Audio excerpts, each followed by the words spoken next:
I am in the tech industry and this is the lens that I look at this through.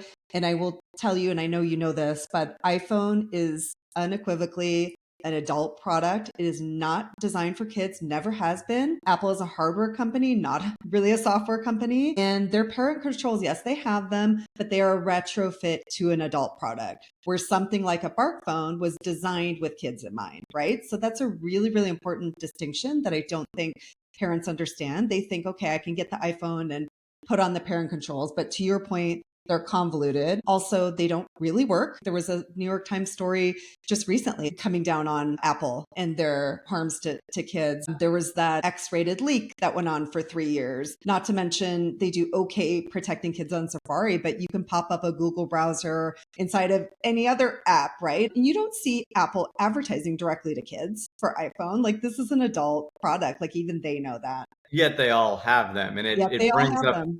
an important point that we teach to families, which is what we call the lose-lose trade-off. Yeah. And less so with the hardware, but it still plays a role. The kids want generally across the country, they want the iPhone because everyone Sure. else has the iPhone. Yeah. But lose-lose trade-off specifically, if one or two, three kids is on Snapchat in the 5th or 4th grade, pretty soon you see that whole class on, because this is how they're maintaining their social relationships. Yeah. And there is this horrible equation for parents of maximizing safety on the one hand, with putting your child at a social detriment on the other hand.